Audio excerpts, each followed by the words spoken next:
I clicked the pen and signed my name on the final page. There, I said, sliding the documents across the mahogany desk. Every single one of Melissa's debts is now mine, all $847,000 of them. My husband James squeezed my shoulder, his hand warm and heavy with the weight of his approval. You're incredible, Claire. Not many people would do this for family. Most people would have told her to figure it out herself.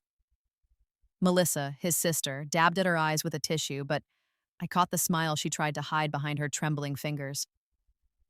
The corners of her mouth twitched upward before she remembered to look devastated. I don't know what to say. You're literally saving my life. I was going to lose everything. My car, my apartment, everything. I smiled back, letting warmth flood my expression. In my last life, I'd believed her tears were real. I'd believed that she was a victim of circumstance, of bad luck, of a cruel world that had knocked her down through no fault of her own. I'd been such a fucking fool.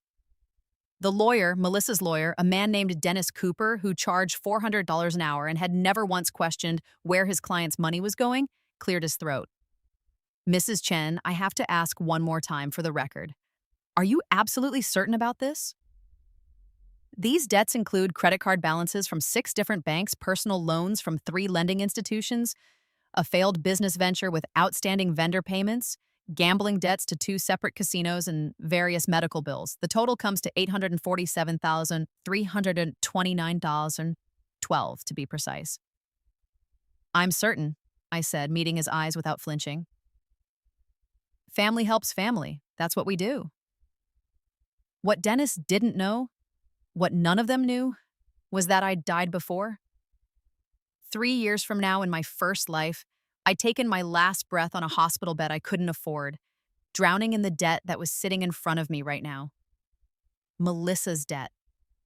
The debt she'd begged me to take on temporarily while she got back on her feet. She never got back on her feet. And the debts? They'd multiplied like cancer cells.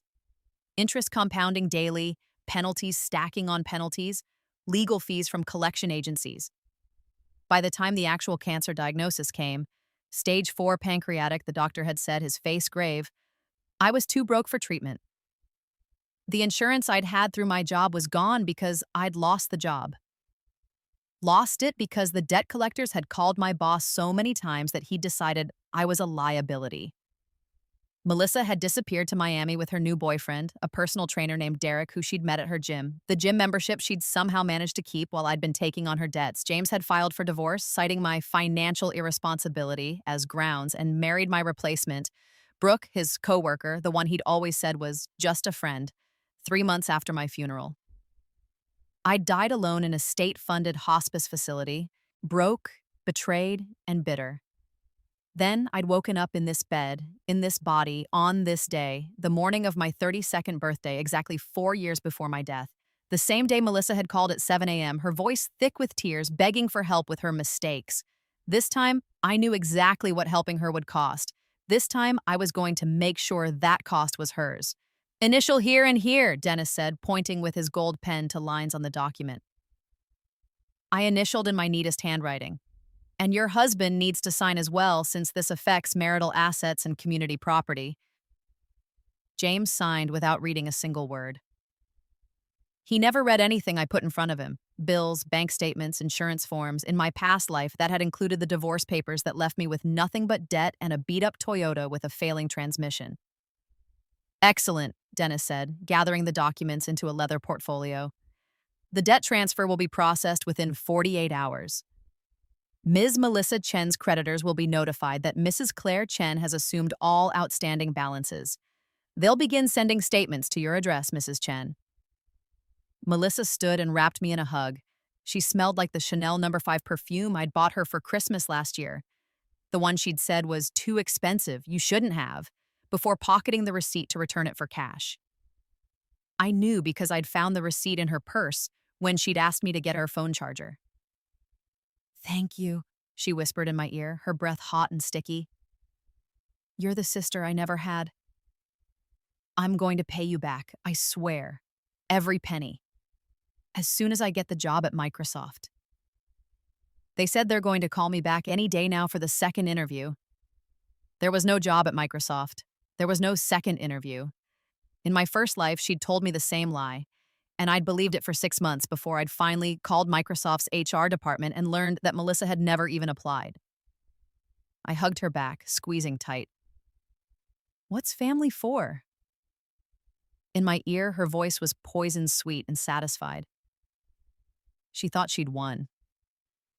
She had no idea what was coming. They took me to dinner that night to celebrate. Mastro's Steakhouse in downtown Seattle. Expensive. The kind of place where a steak cost $75 and the wine list started at $200 a bottle. James ordered champagne. Dom Perignon because Melissa had pointed at it on the menu and said, "Oh, that one's supposed to be good." "To Claire," James said, raising his glass, the bubbles catching the light from the chandeliers above us. "The most generous woman I know. The best wife a man could ask for." Melissa raised hers, her nails freshly manicured in a coral pink that probably cost $60. "To Claire, my savior, my hero, I literally don't know what I would have done without you." I knew exactly what she would have done. She would have found someone else. There was always someone else for us. Melissa, an aunt, a cousin, a friend from college, a boyfriend's family member. She had a gift for finding people who couldn't say no. I clinked glasses with them both and drank. The champagne tasted like victory, cold and sharp and perfect. Under the table, my phone buzzed.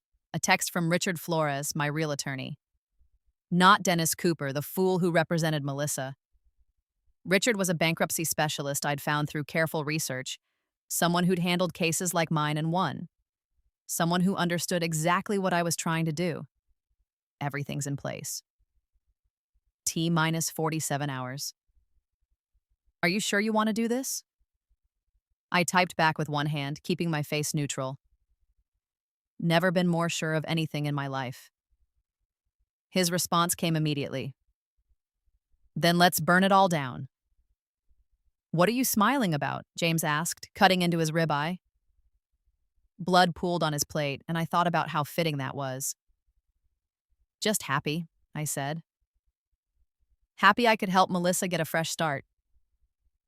Melissa leaned forward, her eyes bright. She was already 3 glasses deep into the champagne, and her cheeks were flushed. "So, Claire, I was thinking, now that the debt is handled and I'm not getting those awful phone calls anymore, the collection people were calling me at 6 a.m. Can you believe that? So rude. Anyway, I was thinking I might take a little vacation. Just to clear my head, reset. Maybe Bali.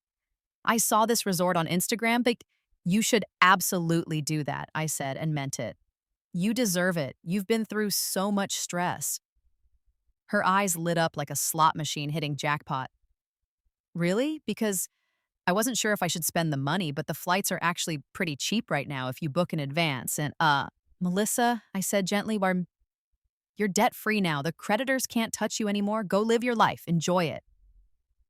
What I didn't say, enjoy it while it lasts. What I didn't say, you have 47 hours left before everything you think you've won turns to ash. James put his hand over mine. "You're too good to her. You know that? She's lucky to have you." In my first life, these exact words had made me feel warm and loved and needed. Now they made me want to laugh or vomit. I wasn't sure which. "We're all family," I said. "That's what matters." Melissa ordered dessert, a $22 chocolate lava cake that she barely touched, and kept talking about Bali. The beaches she wanted to visit. The yoga retreats. The spas. She pulled out her phone and showed us Instagram photos of infinity pools and sunset cocktails. I smiled and nodded and let her dream. In 47 hours, she was going to wake up. In my past life, I'd been stupid enough to think Melissa's debt problems were a one-time thing. A mistake. Bad luck. She told me a story about a boyfriend who'd convinced her to invest in his startup, then disappeared with the money. About medical bills from a car accident. About identity theft that had destroyed her credit before she'd even known what was happening. I'd believed every word. The truth had come 6 months before I died when a woman named Patricia Gonzalez showed up at my apartment. She was a private investigator hired by one of Melissa's many creditors to track her down and see if there were any assets to recover.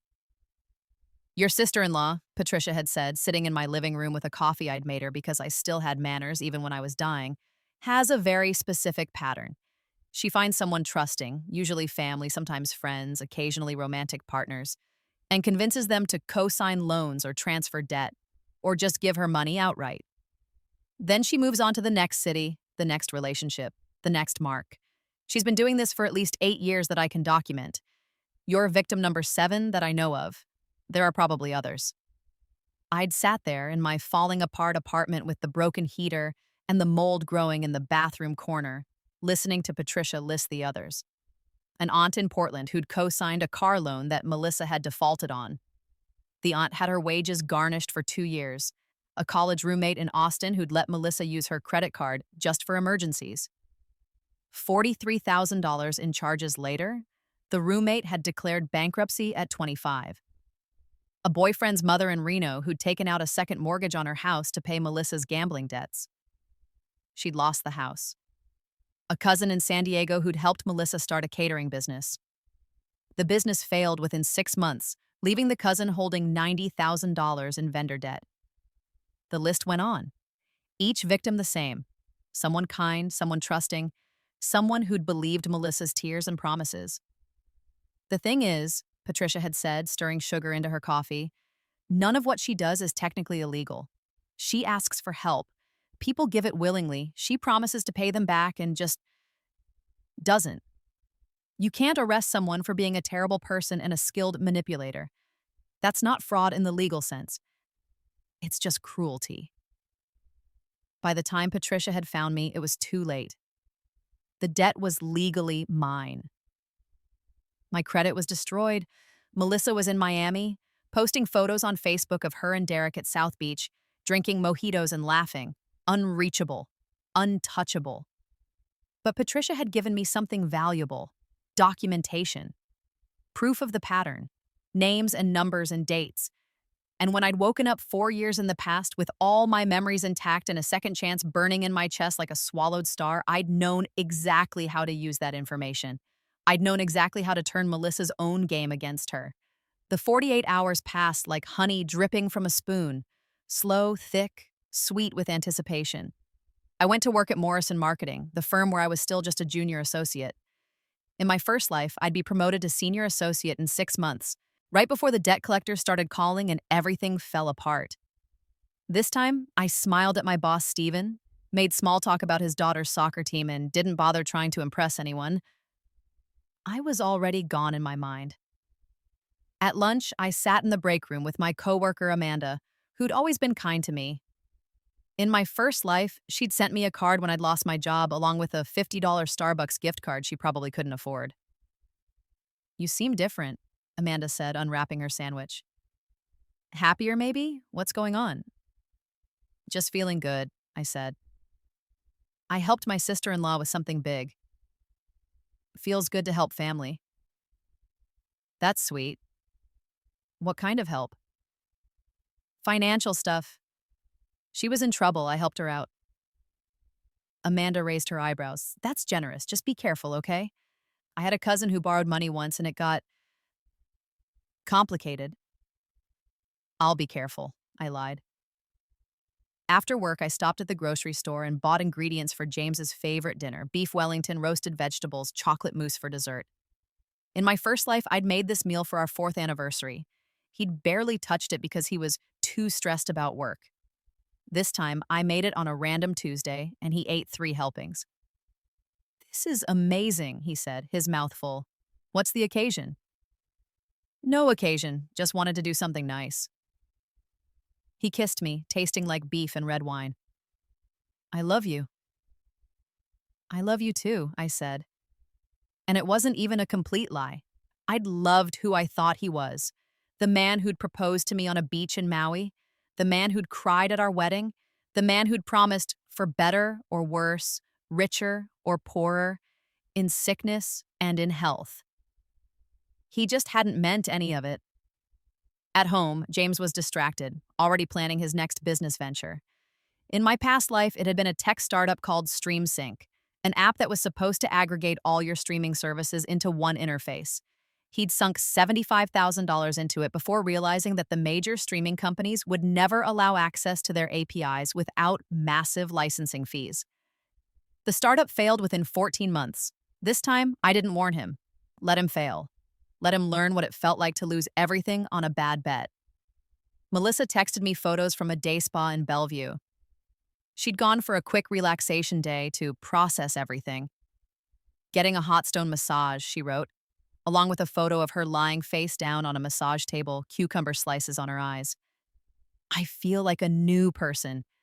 First time I've been able to relax in months. You deserve it, I wrote back. Enjoy every second. You're the best, she replied. I'm going to make this up to you, I promise. When I get the Microsoft job, first paycheck is going straight to you. The Microsoft job that didn't exist. The promise that would never be kept. No rush, I typed. Just focus on taking care of yourself. 3 heart emojis in response. I set my phone down and opened my laptop. Checked my bank accounts for the 100th time. Checking account $247.32.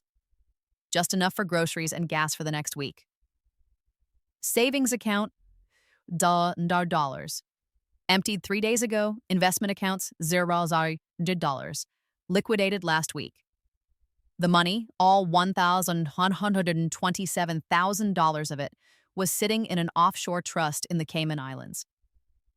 The trust was ironclad, set up by a specialist Richard had recommended. Untouchable by U.S. creditors. Invisible to the bankruptcy court. The trust was in the name of Seabird Holdings, LLC, a company that existed only on paper and had no connection to my name or social security number. My mother's house, which I'd inherited when she died 8 months ago, had sold for $780,000. I'd told everyone the money went to her medical bills. It hadn't. My performance bonus from work, $15,000 for exceeding sales targets, had been cashed, converted to Bitcoin, and transferred to a wallet that couldn't be traced. The $340,000 I'd had in my 401k from my previous job at a tech company had been withdrawn, penalties paid, and moved to the Cayman Trust. Every liquid asset I'd had was gone from the U.S. financial system. Total accessible assets in my name, $247.32. Total debts in my name as of tomorrow morning, $847,329.12. I was about to become the perfect bankruptcy case. Massive debt, no assets, no ability to pay. And the beauty of it was that it was all perfectly legal. I'd taken on the debt voluntarily. The creditors had agreed to the transfer. I'd liquidated my assets before taking on the debt, which meant I hadn't fraudulently hidden anything after incurring obligations. The timing would look suspicious, sure, but suspicious wasn't illegal, and without proof of fraud, which they couldn't get because there wasn't any, the bankruptcy would proceed smoothly. Melissa's $847,000 in debt would be discharged, erased, gone forever, and she would have nothing.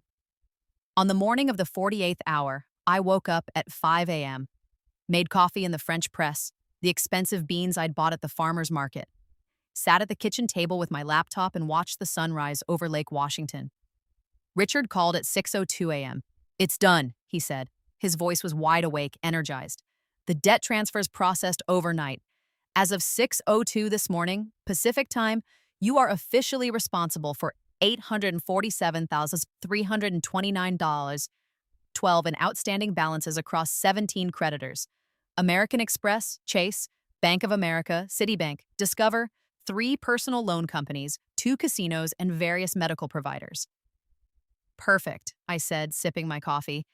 It tasted like the beginning of everything. "You absolutely sure about this, Claire? Once we file, there's no going back. Your credit will be destroyed for 7 to 10 years.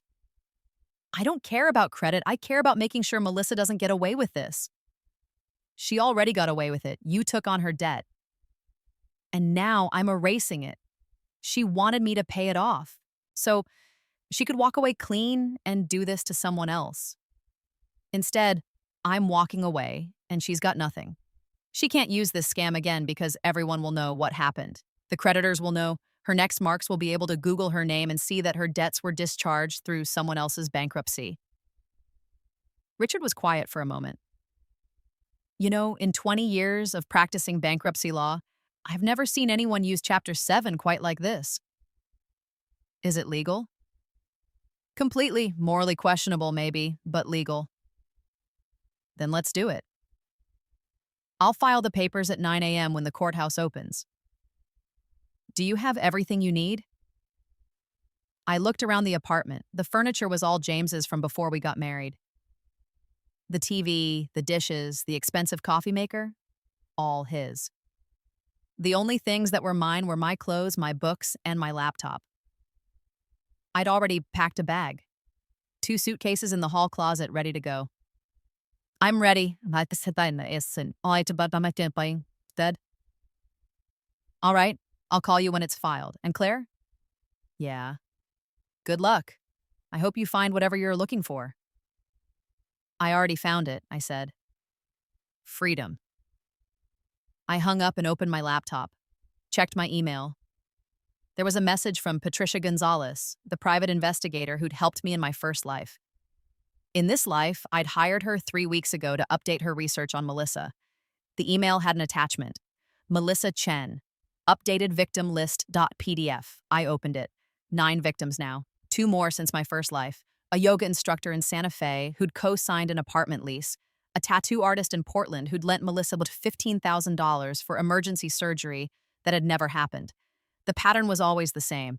Melissa cried, someone helped, Melissa disappeared. I downloaded the file and saved it to a USB drive. Insurance, in case I needed it later. At 7:30 a.m., James stumbled into the kitchen, yawning. You're up early. Couldn't sleep. Still worried about Melissa's debts? I almost laughed. Something like that. He poured himself coffee from the pot I'd made. Don't be. We'll manage. We always do. And once she gets that Microsoft job, she'll start paying you back. There it was again. The casual confidence that everything would work out. The complete lack of awareness about who his sister really was. In my first life, I'd believed him, trusted him, thought we were a team. Now I knew the truth. James didn't care about me. He cared about keeping the peace, about not having to deal with conflict, about maintaining the illusion that his family was normal and functional. When things got hard, when the creditors started calling, when the bills piled up, when my cancer diagnosis came, he'd bailed, chose his comfort over my survival. This time I was bailing first. At 9:03 a.m., my phone rang. Richard. It's filed, he said. Chapter 7, Bankruptcy, Personal Petition for Claire Elizabeth Chen. Case number 2430847. The automatic stay is in effect as of 9:01 a.m. All collection activities against you must cease immediately. I closed my eyes and breathed. Thank you. The creditors are going to lose their minds when they see this. I'm counting on it. I've already gotten 3 calls from collection agencies. They're confused, angry. One of them threatened to sue for fraud. Can they? They can try. They won't win. You took on the debt legally. You're entitled to bankruptcy protection. The timing is aggressive, sure, but it's not illegal. What happens now?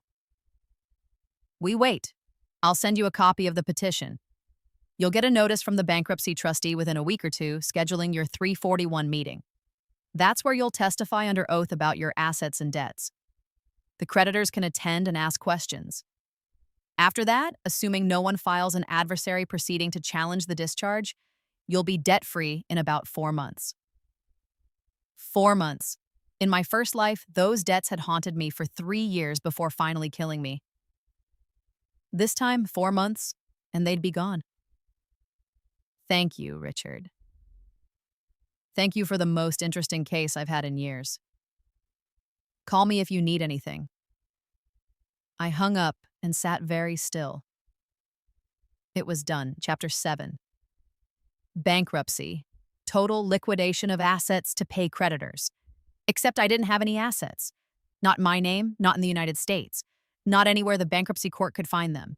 The creditors would get pennies on the dollar, probably nothing at all, since my $247 in checking account funds wouldn't even cover the filing fees and administrative costs.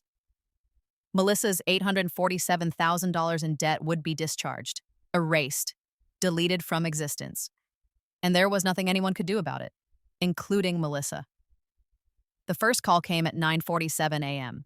I was sitting at my desk at Morrison Marketing, pretending to review a client presentation, when my phone buzzed. Melissa, I let it ring. Once, twice, 3 times, then answered. Claire, it's Melissa. What the fuck is going on? Her voice was sharp, panicked, all traces of her usual sweetness gone. I put the phone on speaker and set it on my desk. Good morning to you, too. Don't good morning me. I just got a call from American Express. They said you filed for bankruptcy? They said the debt I transferred to you is now in bankruptcy proceedings? What the hell does that mean? It means exactly what it sounds like. I filed for Chapter 7 bankruptcy this morning. Silence. I could hear her breathing, harsh and fast. But you can't do that. You agreed to pay my debts. I agreed to take responsibility for them, I corrected. I never said I would pay them, and now I can't pay them because I'm bankrupt. What the hell does that even mean? You're not bankrupt. You have a job. James has money. I have a job that pays $52,000 a year, and James's money is his, not mine. Washington is a community property state, but I filed individually, not jointly. His assets aren't involved. She sputtered. I could picture her, phone pressed to her ear, face red, probably pacing her apartment. You can't just file bankruptcy 2 days after taking on my debts. That's fraud. It's not fraud, it's bankruptcy. I'm entitled to it under federal law. The creditors will come after me. They'll sue me. Actually, they can't. The debt was legally transferred to me. I accepted full responsibility in writing. You signed paperwork confirming the transfer.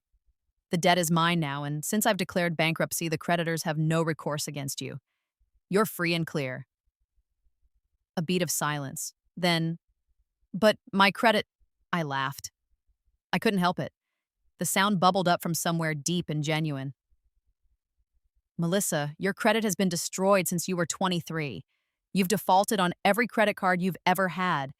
You've been sued by at least 6 different creditors that I know of. Your credit score is probably in the 400s. This changes nothing for you. You bitch. Her voice dropped to something cold and venomous. You did this on purpose. I did exactly what you asked, I said calmly. I took on your debt. I saved you from your creditors. You're debt-free now. Isn't that what you wanted? You know damn well what I wanted. I needed you to pay it, not just what, Melissa? Take the fall for you? Destroy my credit and my financial future so you could walk away clean and find another Mark? Another victim to scam? I didn't scam you. You offered to help. After you showed up at my door crying about how you were going to lose everything, after you told me about your medical emergency and your identity theft and all the other lies you've been telling people for years. What are you talking about? I opened the PDF on my computer. Let's see. There's your Aunt Sharon in Portland. You convinced her to co-sign a car loan in 2019. She's still paying it off, by the way. Then there's Brittany, your college roommate. $43,000 in credit card fraud. I'm sorry. I mean credit card charges you promised to pay back. Then there's Margaret in Reno, your ex-boyfriend's mother, who took out a second mortgage to pay your gambling debts. She lost her house, Melissa. A 63-year-old woman lost her house because of you. The silence on the other end was absolute. Should I keep going? I have 9 documented cases of you doing this exact same thing. You find someone who cares about you, you cry and beg and promise it's just temporary, and then you disappear. Well, guess what? I'm not disappearing. But you're not getting away with it this time either. Who?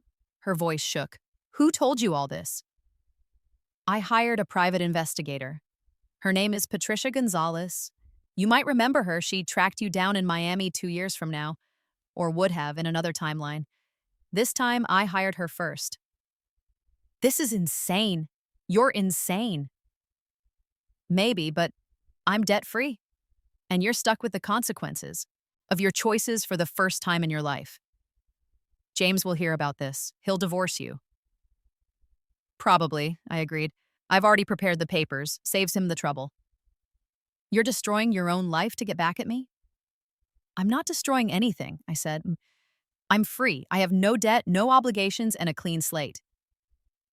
You, on the other hand, good luck running your scam again when everyone can Google your name and see what happened. I'll tell everyone what you did. Please do. Tell them I took on your debts and then declared bankruptcy. Tell them how generous I was. I'm sure they'll be very sympathetic. She hung up. My phone immediately started ringing again. I blocked her number. 30 seconds later, a text from a different number. You're going to regret this. I blocked that one too. Amanda appeared at my desk. Was that a personal call? You okay? I'm perfect, I said, and smiled. James came home at lunch, which he never did. His face was red, his tie loosened. Melissa called me, he said, not even bothering with hello. She's hysterical. She says you filed for bankruptcy.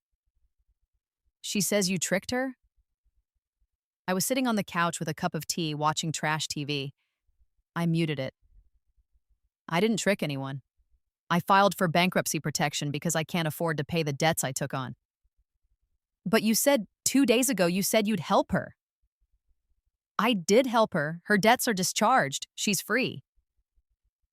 By destroying your own credit? Our credit? I raised an eyebrow. Actually, just my credit. I filed individually. Your credit is completely unaffected. You're welcome. He stared at me like I'd grown a second head. This is insane.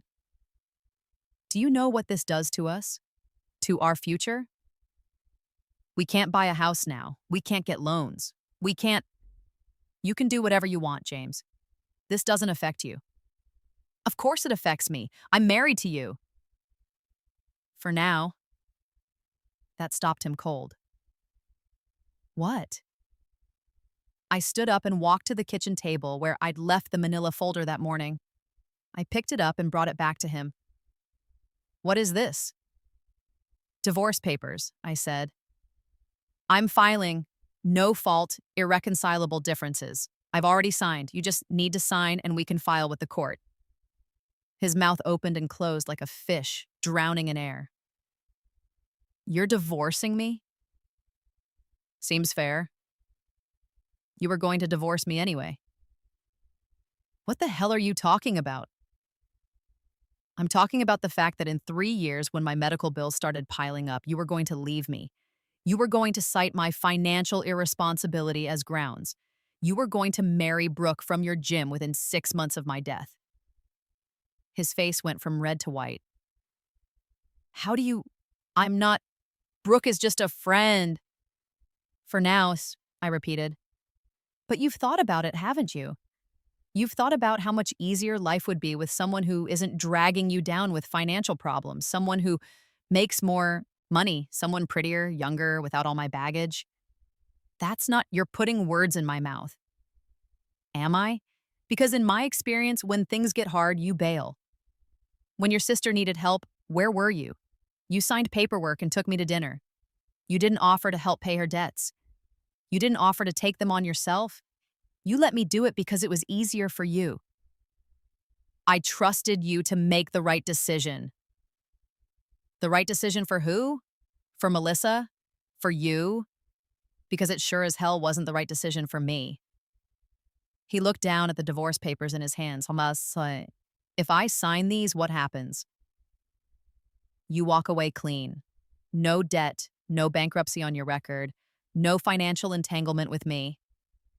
You're completely free. You can start your tech startup, date Brooke, live your life however you want. And you? I'm free too. This is because of Melissa, isn't it? You're punishing me because she asked for help. I'm not punishing anyone, I said. I'm just done. Done being the person everyone expects to fix things. Done sacrificing myself for people who wouldn't do the same for me. Done pretending that this marriage is something it's not. What is it then? Convenient. You like having a wife who cooks and cleans and doesn't ask too many questions? someone to split the rent with, someone to bring to work functions. But you don't love me, James. You don't even really know me. That's not true. What's my favorite book? He blinked. I don't. My favorite book. We've been married for 4 years. What's my favorite book? Silence. What about my favorite movie? My favorite food that isn't Italian? The name of my best friend from college? My mother's maiden name? I don't see what this has to do with. You don't know any of it because you've never asked. You've never cared enough to ask. He looked at the papers again, at the signature line, at the pen I'd placed on top of the folder. Melissa is going to be so angry, he said quietly. Melissa is going to have bigger problems to worry about.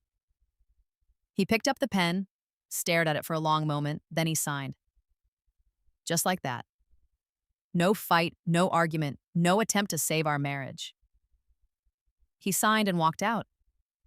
I sat down on the couch and finished my tea. The bankruptcy trustee called the next day. His name was Michael Warren, and he had the weary voice of a man who'd seen every financial disaster imaginable. Mrs. Chen, I'm the trustee assigned to your Chapter 7 bankruptcy case. I'm reviewing your petition, and I have some questions. Of course. You've listed $847,329.12 in unsecured debt and $247.32 in assets. Is that correct? Yes. That's an unusual ratio. I made some poor financial decisions. Apparently, walk me through this.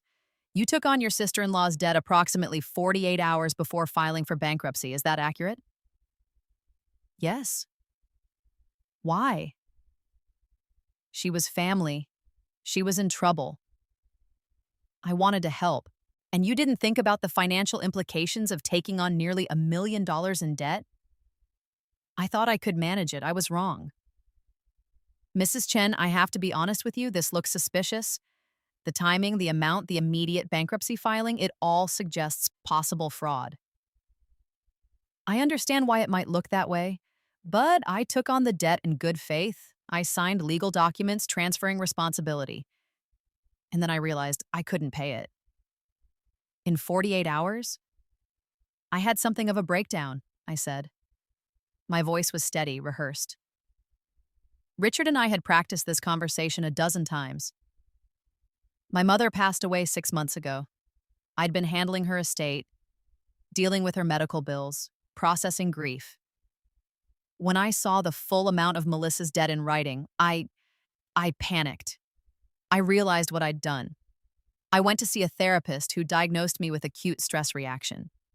She prescribed medication and recommended I file for bankruptcy to protect myself. It was all true, technically. I had seen a therapist once specifically to get that diagnosis. I had been prescribed Xanax, which I'd never taken, and I had filed for bankruptcy. The timeline was just creative. I'll need documentation of your mother's medical expenses. I have it prepared. I'll send it over today. And documentation of your therapy sessions. Of course. Mrs. Chen, I'm also seeing that you sold a property, your mother's house, 3 weeks ago for $780,000. Where did that money go? Medical expenses, I said smoothly. My mother had extensive end-of-life care that wasn't covered by insurance. Hospice care, experimental treatments, home health care. It all added up. To nearly $1 million? To $780,000, yes. I can provide itemized invoices. I could because I'd spent $5,000 hiring a graphic designer to create them. Fake invoices from real hospitals, real doctors, real hospice companies, complete with logos, doctor signatures, insurance codes, everything. They were perfect forgeries. I'll need to see those. I'll send them this afternoon. What about other assets? Retirement accounts, investment accounts, property? I liquidated my 401k from my previous employer to help pay my mother's bills. I had about $340,000 in it. Between that and the house sale, I was able to cover most of her end-of-life expenses. Most? There were still about $60,000 in outstanding bills when she died. I've been paying those off with my salary. More lies. The medical bills had been maybe $25,000, all covered by Medicare and my mother's supplemental insurance. But Michael Warren didn't know that. And you have no other assets? No vehicles, no property, no savings? I have a 12-year-old Toyota Camry worth maybe $3,000. That's it. What about your husband's assets? I filed individually, not jointly. His assets aren't part of the bankruptcy estate. But you're married. This affects him. Actually, filed for divorce yesterday. The marriage is over. A long pause. Mrs. Chen, are you aware that if I find any evidence of fraud, hiding assets, lying about income, anything, you could face criminal charges? I'm aware. I have nothing to hide. We'll see about that.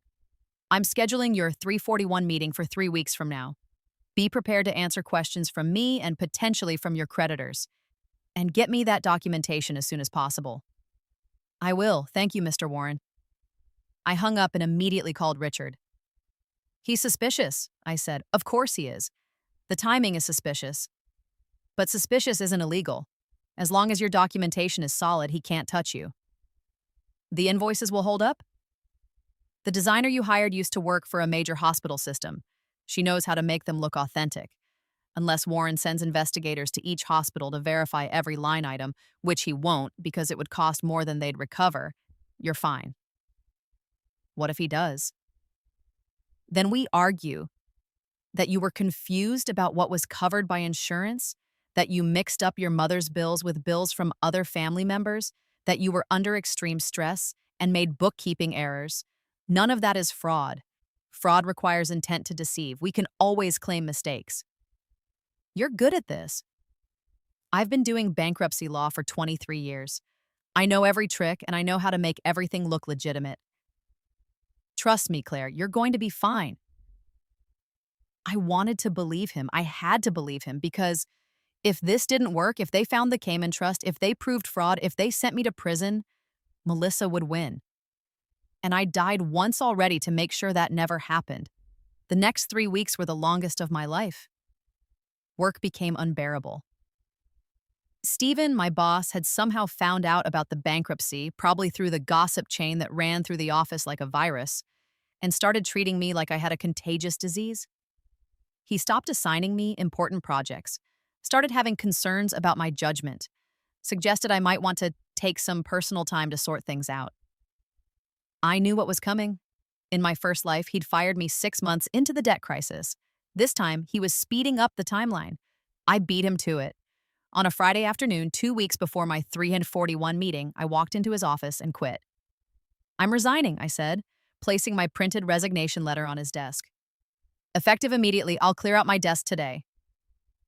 He looked relieved. Claire, if this is about what I said, it's not about anything you said. I just need to move on. Do you have another job lined up? I'm taking some time to figure things out. Well, I'm sorry to see you go. You've been a good employee. Not good enough to keep, apparently. I packed my desk in 30 minutes. Photos, books, the coffee mug Amanda had given me for my birthday, the plant. I'd been keeping alive for 3 years. Amanda found me in the hallway. You're really leaving? Yeah. Because of the bankruptcy thing? Because of everything. She hugged me. If you need a reference or if you just need to talk, call me, okay? Okay. I wouldn't call. In a few months, I'd be in the Cayman Islands and Amanda would be a memory from a life I was leaving behind. But her kindness meant something. It meant there were still good people in the world. I just wasn't going to be around them anymore. At home, the divorce was proceeding quickly. James had moved out 3 days after signing the papers, taking all his furniture with him. The apartment looked empty, hollow. I didn't care. I slept on an air mattress I'd bought at Target for $30, ate cereal for dinner, spent my evenings researching life in the Cayman Islands, the cost of living, the best areas to rent, the quality of healthcare, the process for getting residency. I was planning my escape. Melissa called from 7 different numbers. I blocked them all. She showed up at the apartment twice. I watched through the peephole as she pounded on the door, screaming about what a psycho bitch I was. Eventually, a neighbor called the police. They told her to leave or they'd arrest her for harassment. She left.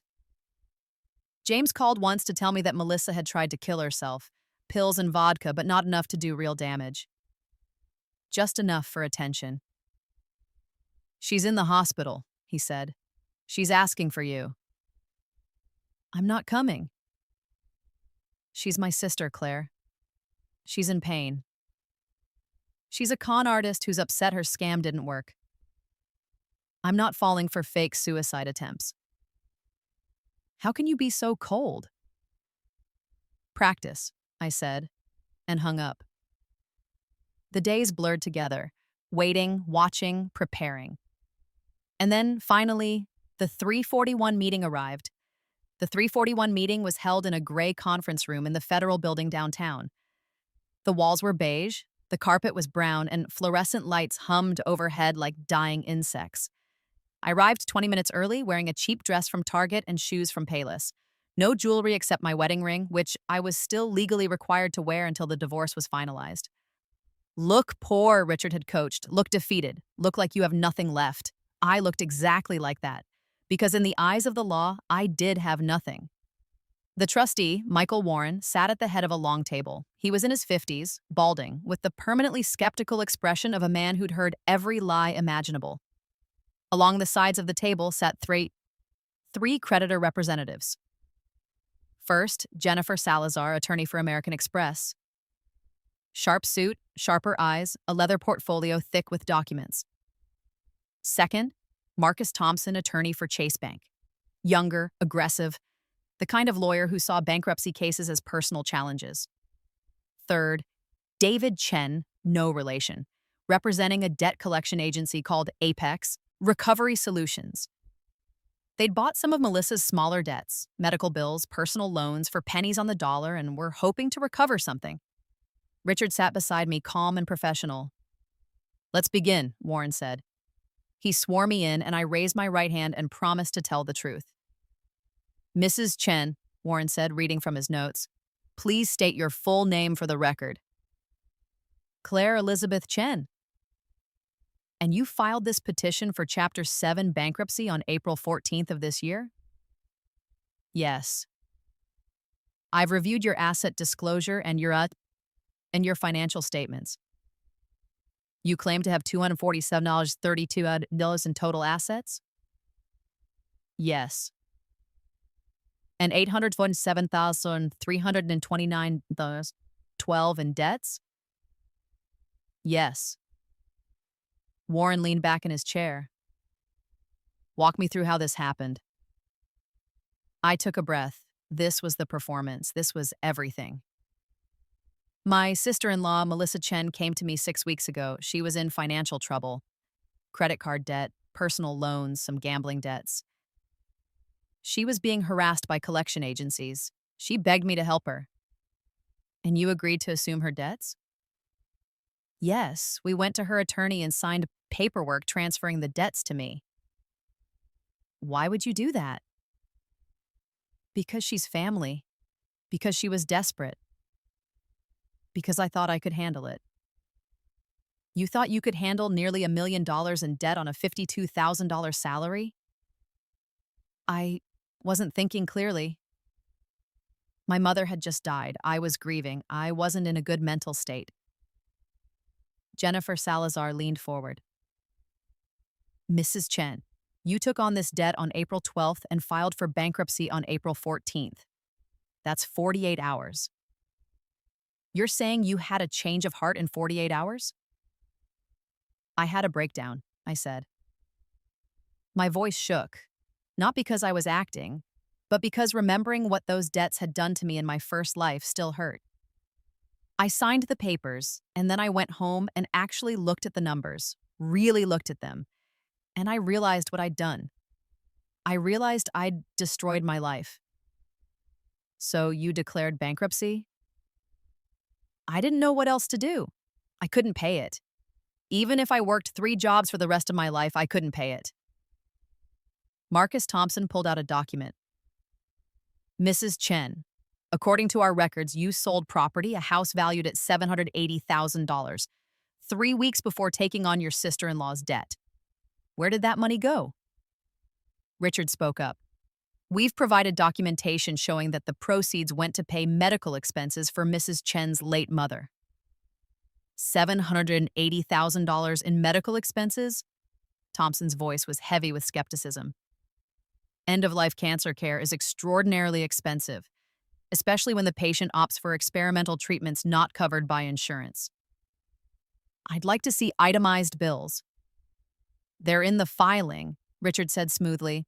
Patient name, date of service, procedure codes, amounts billed, amounts paid by insurance, amounts paid out of pocket. Everything you need. Thompson flipped through his papers, found the invoices, the beautiful, perfect, completely fake invoices. He frowned, squinted at them. These treatments. Some of these are experimental, not FDA approved. My mother was dying, I said, letting tears well up. They came easily. I just had to remember her actual death, the real one, the heart attack that had taken her suddenly and left me orphaned at 31. She wanted to try everything. I wanted to give her every chance. $180,000 for immunotherapy treatments? That's what they cost. You can verify with the clinic if you'd like. He wouldn't. The clinic existed. It was real, I'd checked. And if he called, they'd tell him they couldn't confirm or deny treatment due to HIPAA privacy laws. The invoices were bulletproof. Warren interjected.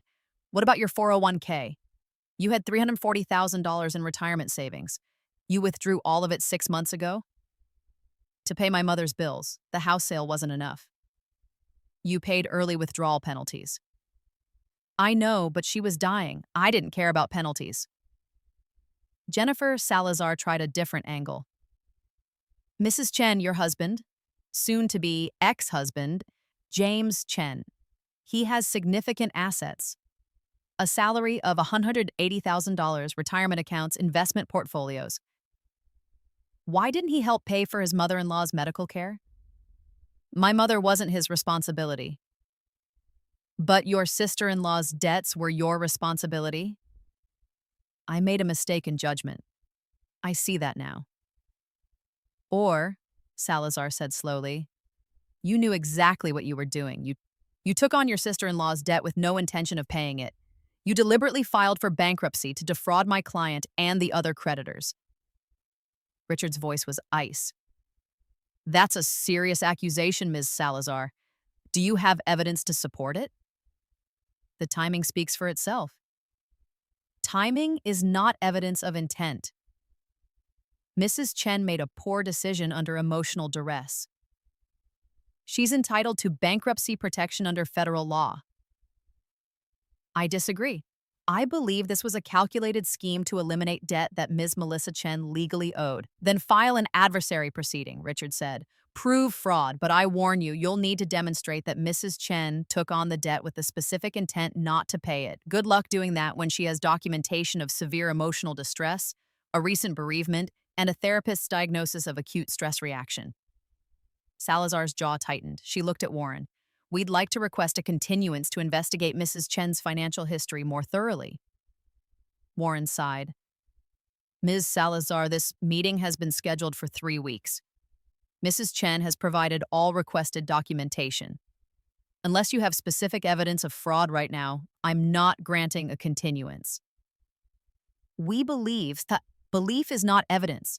Do you have proof that Mrs. Chen hid assets? Not yet, but then we proceed. David Chen from the collection agency tried next. What about income? Mrs. Chen was employed at Morrison Marketing until 2 weeks ago. She quit. Why? Hostile work environment, Richard said. Her employer learned about the bankruptcy and began treating her differently. She felt she had no choice but to resign. Convenient. It's also true. We can provide testimony from other employees if needed. Is Mrs. Chen currently employed? No.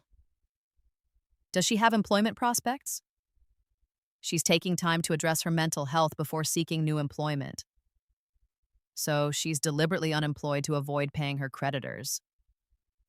She's recovering from trauma, Richard said sharply. And even if she were employed, her income would be protected under bankruptcy law. Creditors can't garnish wages in a Chapter 7 case. The questions went on for 2 more hours. They poked at every corner of my financial life, asked about my spending habits. Did I go out to eat? Did I shop online? Did I take vacations? Asked about gifts I'd given Melissa, the Christmas perfume, the birthday dinner I'd paid for last year, the $500 I'd lent her in March that she'd never repaid. Asked about my marriage. When did James and I separate? Was the divorce related to the bankruptcy? Did he know I was planning to file? Asked about my mother's estate. Who was the executor? Were there other heirs? What happened to her personal belongings, her car, her jewelry? I answered every question calmly, consistently. The story never changed because it wasn't a story. It was a carefully constructed alternate reality, backed by documentation, supported by timelines, reinforced by expert preparation. Richard had prepped me for 40 hours. We'd practiced every possible question, every possible angle of attack. I didn't break. Finally, at 4:37 p.m., Warren looked at his watch. Unless the creditors have additional questions, I think we're done here. Jennifer Salazar and Marcus Thompson exchanged looks. We'd like to reserve the right to file an adversary proceeding, Salazar said. You have 60 days from today, Warren replied. After that, the discharge will be granted.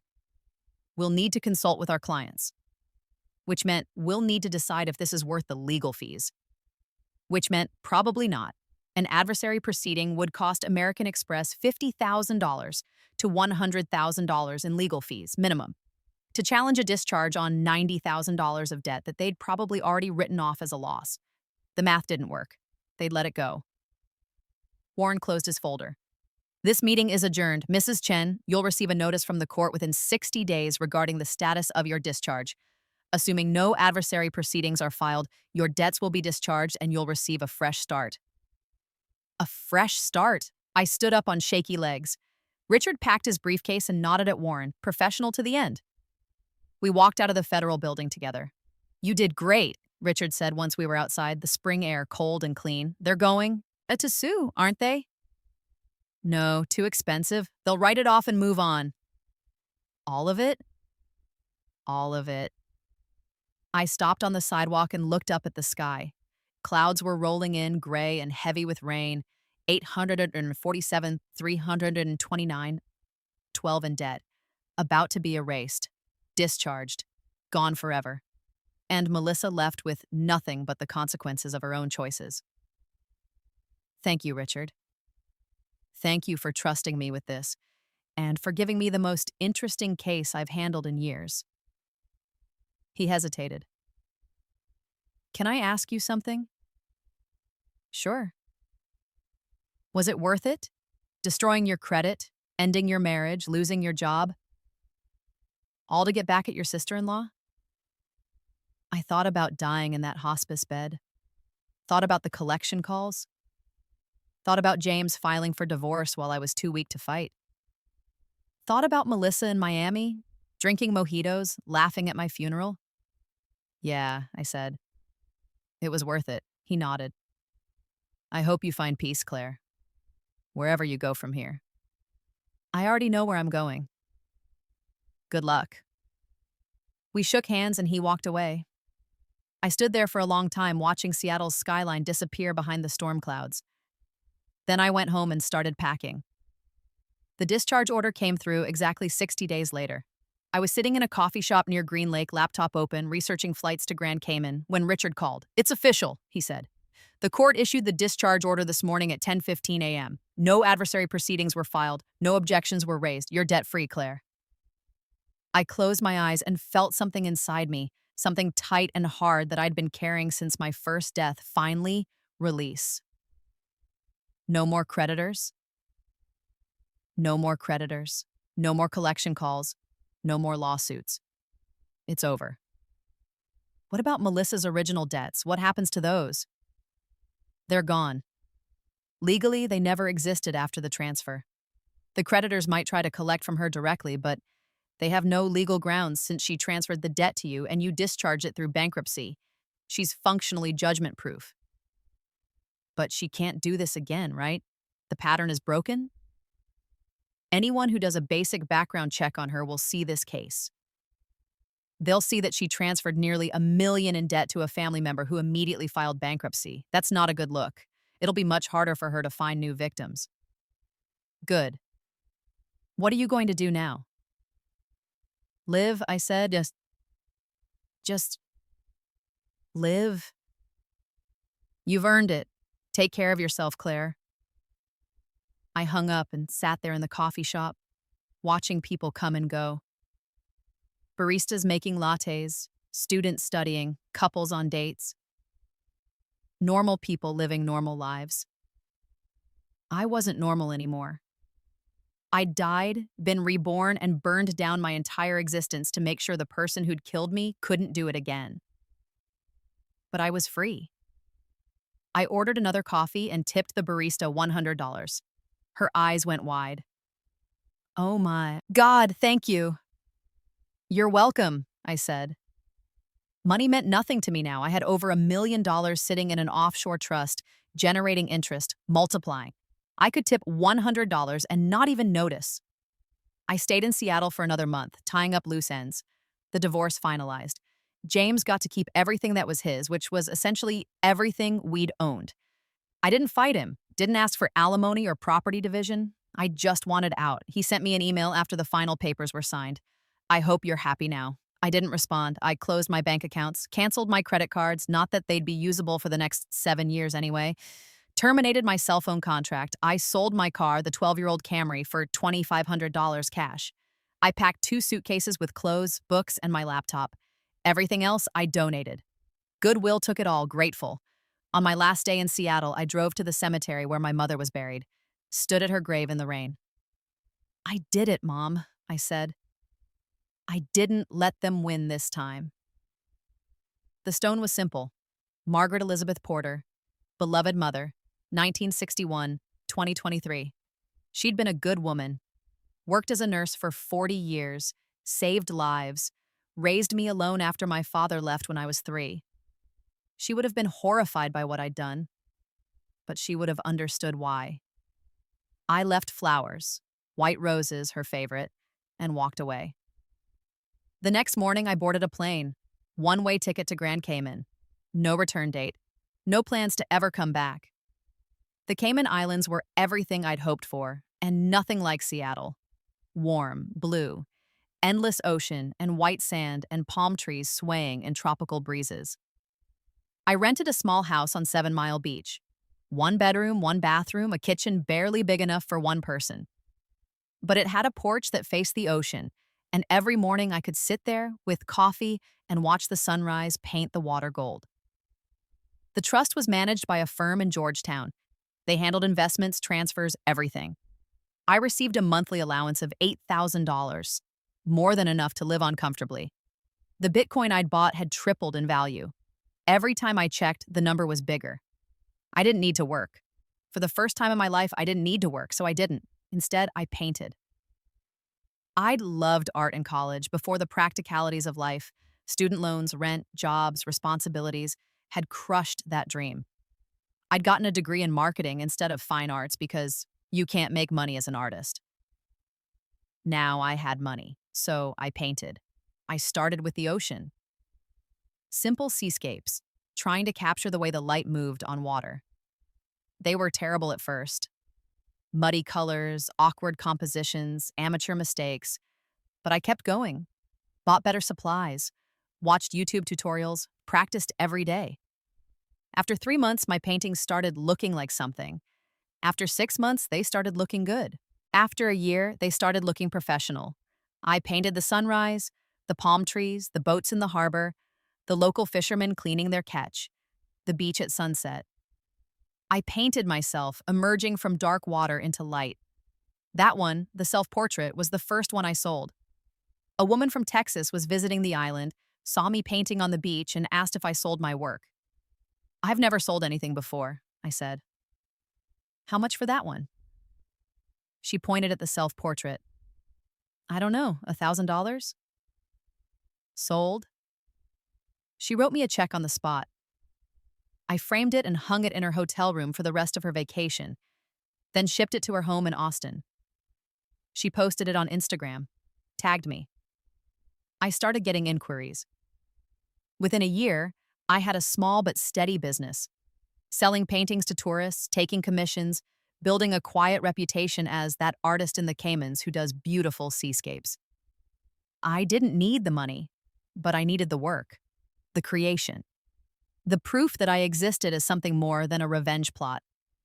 2 years after I left Seattle, I met Sarah at a beach bar. I was sitting alone, drinking a rum punch and sketching ideas for a new painting when she sat down next to me. "You're the painter," she said. "I've seen your work at the gallery downtown." "That's me." "I love your stuff, especially the one with the woman coming out of the water. It's haunting." "Thank you." "I'm Sarah." She held out her hand. "Marine biologist. I study coral reefs." We shook. Her hand was warm, calloused from diving. "Claire, painter, obviously. What brought you to the Caymans?" I could have lied. Could have told her I'd always dreamed of island life. Could have said I was here for the art scene, or the weather, or any of 1,000 safe answers. Instead, I told her the truth. Not all of it, not the rebirth part. I wasn't ready for that level of honesty. But the important parts. My sister-in-law's debt, the bankruptcy, the escape. She listened without judgment.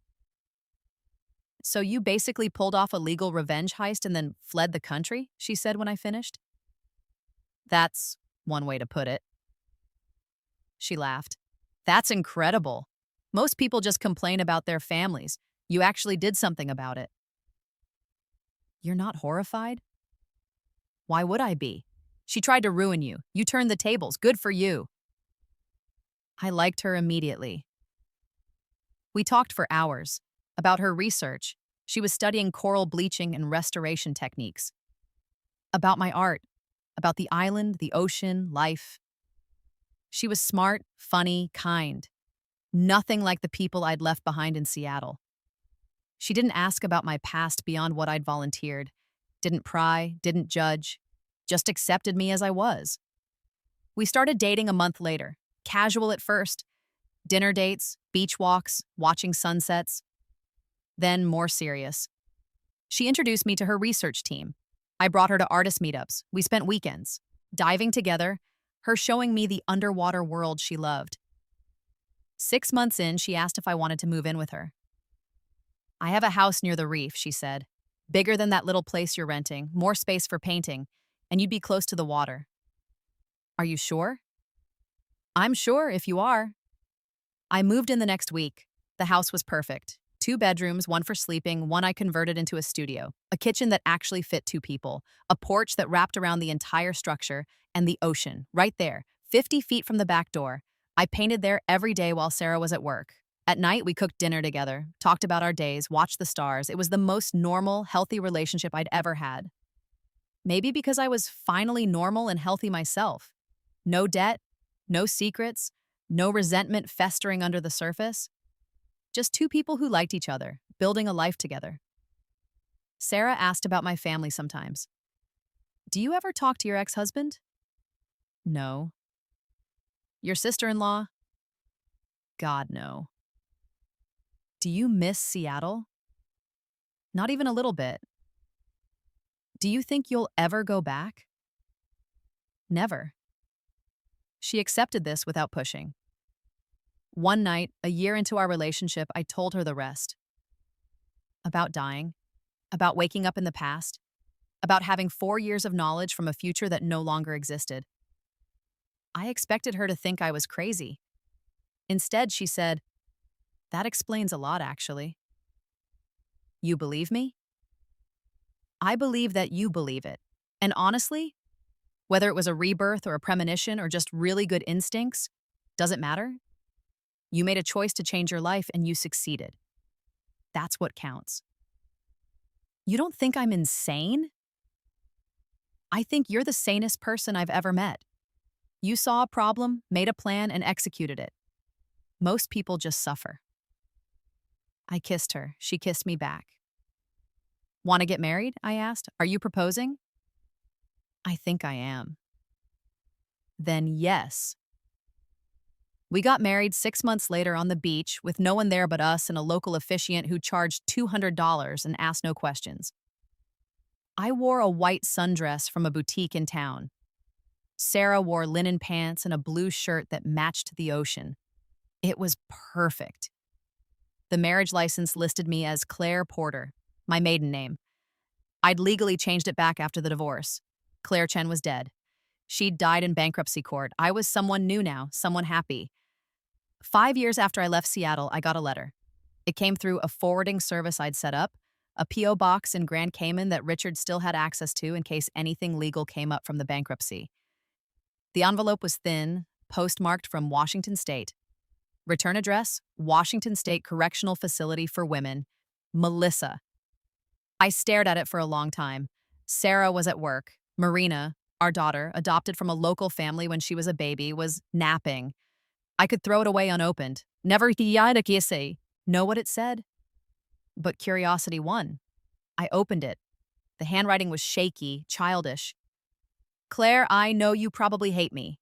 I know I don't deserve anything from you. But I'm writing to ask for your forgiveness. I've had a lot of time to think in here.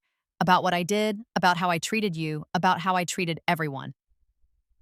You were right. I was a con artist. I used people. I used you. I'm sorry. I know sorry doesn't fix anything. I know I can't undo the damage. But I needed to say it. I heard through James that you're doing well somewhere warm. I'm glad. You deserve it. I hope you found peace. I also hope, maybe, that someday you can forgive me. Not for my sake. For yours. Because carrying around anger is like drinking poison and hoping the other person dies. I'm in here for another 3 years. Fraud charges. I tried to scam an investor. Stupid. I'm paying for it now. When I get out, I'm going to try to be better. Try to actually fix my life instead of just taking from others. I don't expect you to believe me. I don't expect anything. I just wanted you to know I'm sorry. Melissa, I read the letter 3 times. Then I walked down to the beach where the water was warm and clear and endless. Tore the letter into small pieces, scattered them in the ocean. Watched the tide take them away. Marina woke up crying and I went inside to comfort her. My daughter, my life, my future. The past was gone.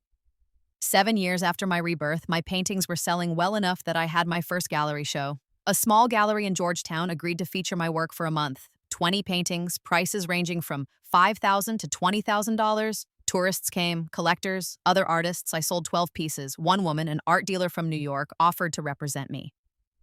You have something special, she said, and there's emotion in your work that I don't see in a lot of contemporary art.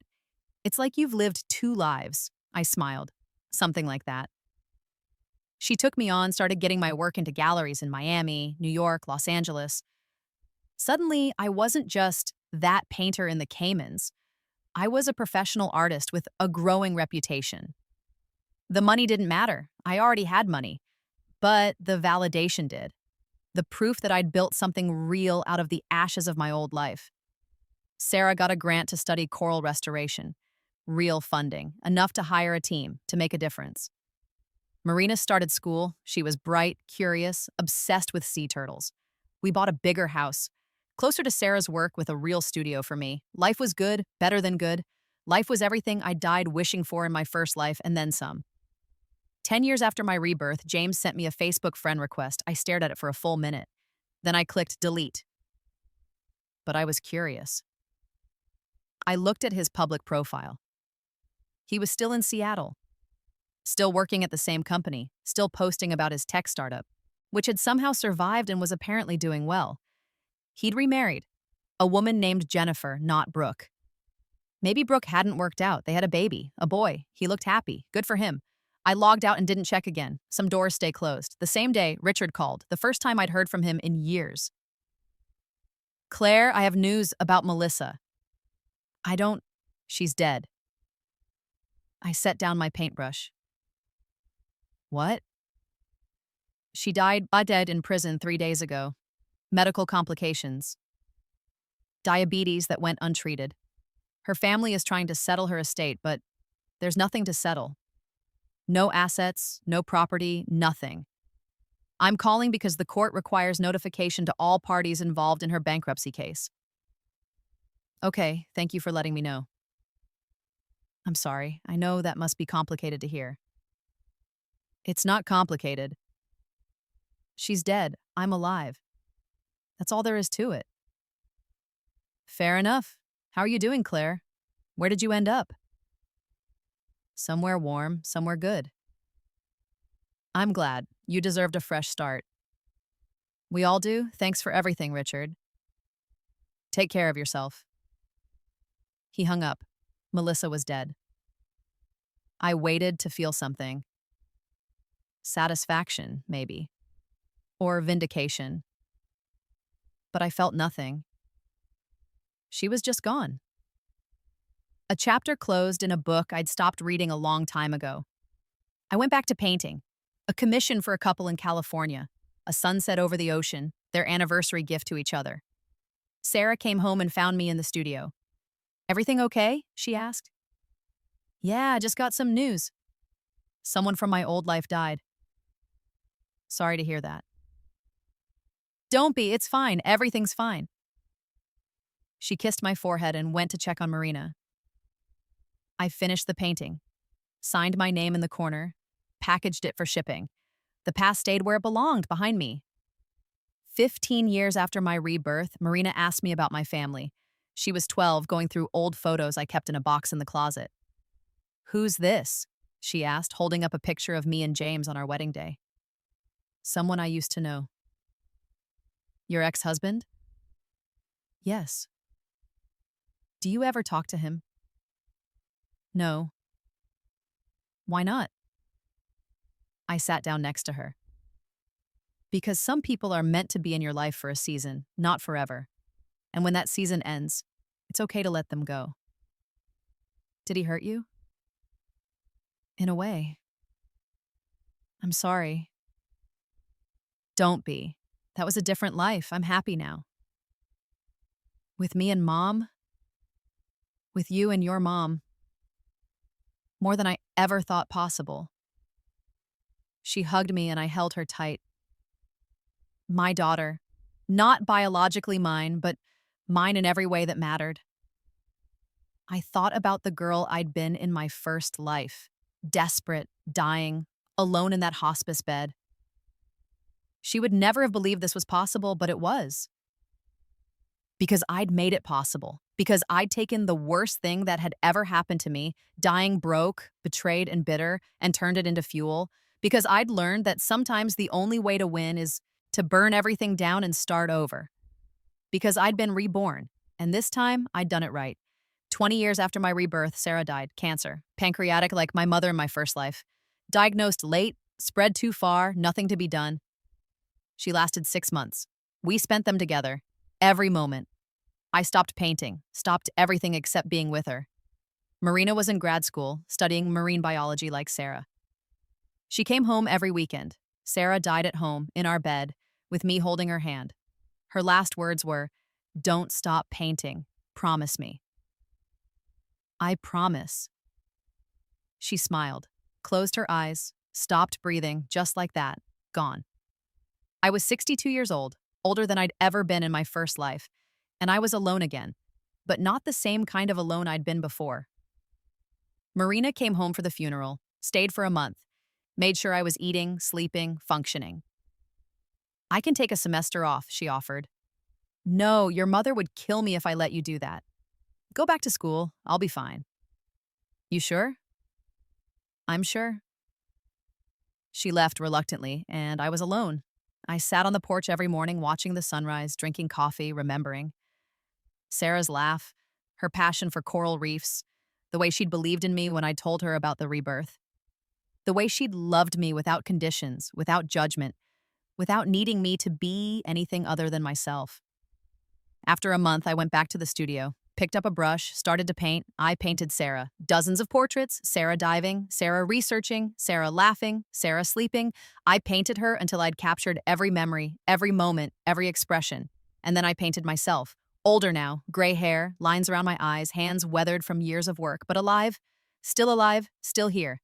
I titled it Survivor. It sold for $40,000 to a collector in London.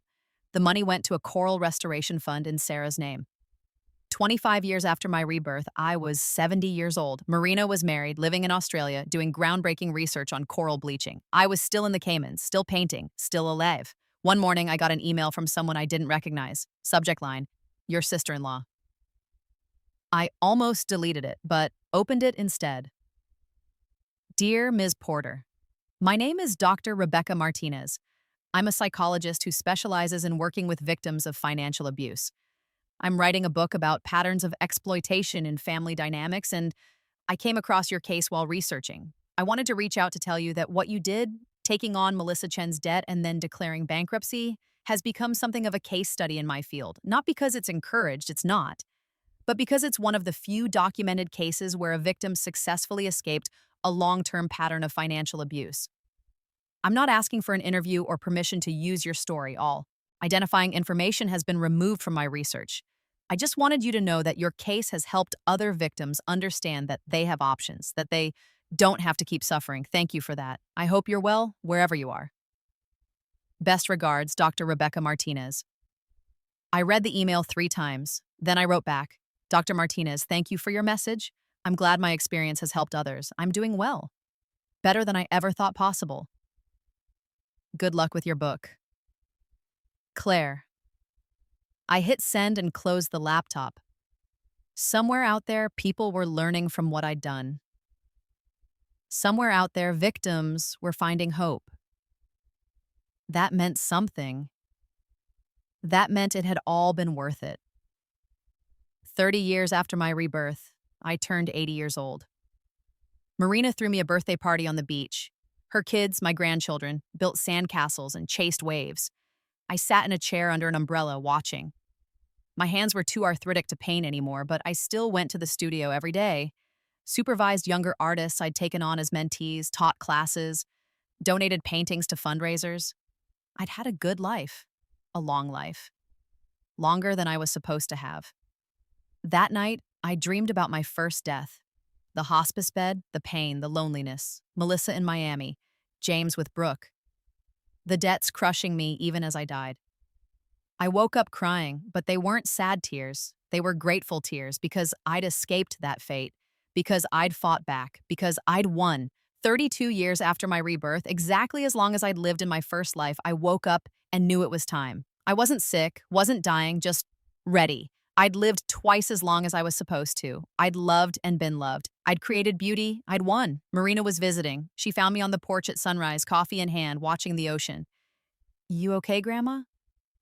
I'm perfect, I said. Come sit with me. She sat. We watched the sun rise together, painting the water gold and pink and purple. I need to tell you something, I said. About my life. About how I got here. Okay. And I told her. Everything. The first life. The death. The rebirth. Melissa, James, the debt, the bankruptcy, the escape. All of it. She listened without interrupting. When I finished, she was quiet for a long time. Then she said, "That's the most incredible thing I've ever heard." You believe me? I believe you, and I understand now why Mom loved you so much. You're a survivor.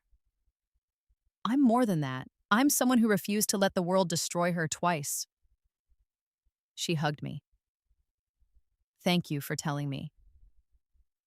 Thank you for listening. We sat there together until the sun was fully up, and I thought, this is enough. This, right here, is everything. I'd started my second life signing papers that took on debt I knew I'd never pay. I'd ended it surrounded by love, art, and the ocean. Melissa had tried to bury me. Instead, she'd taught me how to rise. And I'd risen higher than anyone, including myself, had thought possible. That night, I went to bed and dreamed of dark water. But this time, I wasn't drowning. I was swimming. Up, up, up toward the light, toward the surface, toward freedom. And when I woke, I was still here, still alive, still free. Melissa's debt was long gone, discharged 30 years ago. But my victory? That would last forever.